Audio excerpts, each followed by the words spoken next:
તો શાક બનાવવા માટે આપણે અહીંયા પનીર લીધું છે, લીલા વટાણા લીધા છે, કેપ્સિકમને કટ કરીને લીધું છે, ડુંગળીને અહીંયા કટ કરીને લીધી છે, સાથે અહીંયા બીજી લાંબી સાઇઝમાં કટ કરેલી ડુંગળી લીધી છે, 2 લીલા મરચાં લીધા છે, 6 થી 7 લસણની કડી, 2 ઇંચ આદું લીધું છે અને 2 ટમેટાને આપણે અહીંયા કટ કરીને લઈ લીધા છે. તો શાક બનાવવા માટે બધી સામગ્રી આપણી અહીંયા તૈયાર છે. તો હવે આપણે શાક બનાવવાનું શરૂ કરીએ.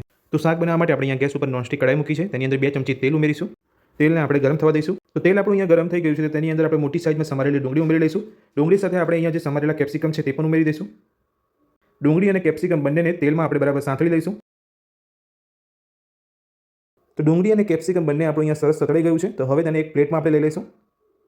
સતળેલા ડુંગળી અને કેપ્સિકમને કાઢ્યા પછી આપણે કઢાઈમાં 2 ચમચી તેલ લેવાનું છે. તેલની અંદર આપણે 3 લવિંગ ઉમેરીશું. લવિંગની સાથે આપણે અહીંયા 1 ચમચી જીરું ઉમેરીશું.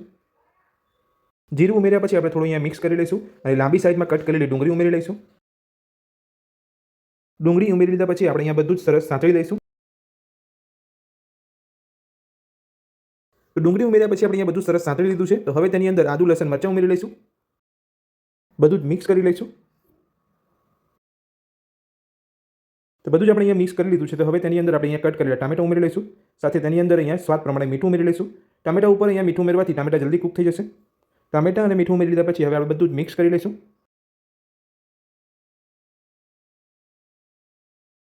તો ટામેટા ઉમેર્યા પછી આપણે અહીંયા બધું જ મિક્સ કરી લીધું છે. તો અહીંયા ટામેટા જલ્દી કૂક થઈ જાય એટલા માટે આપણે અહીંયા 2 મિનિટ ઢાંકીને તેને થવા દઈશું. તો ટામેટા આપણે અહીંયા કૂક થાય છે ત્યાં સુધી આપણે અહીંયા જે લીલા વટાણા લીધા હતા તેને આપણે અહીંયા બાફી લઈશું. તો વટાણાને બાફવા માટે આપણે એક વાસણમાં પાણી લીધું છે, તેની અંદર વટાણા લઈને આપણે અહીંયા ગેસ ઉપર લઈ લઈશું અને બાફવા માટે આપણે એની અંદર અડધી ચમચી જેટલું મીઠું ઉમેરીશું. અહીંયા વટાણા બફાતા 3 થી 4 મિનિટ જેટલો સમય લાગશે.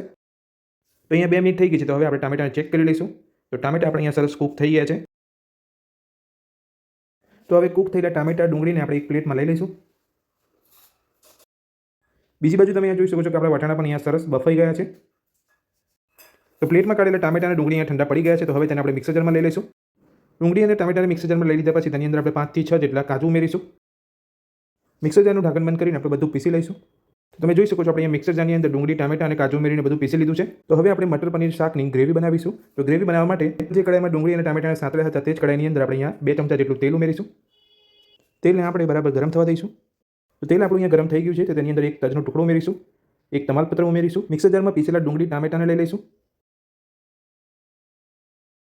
હવે આપણે બધું જ મિક્સ કરી લઈશું.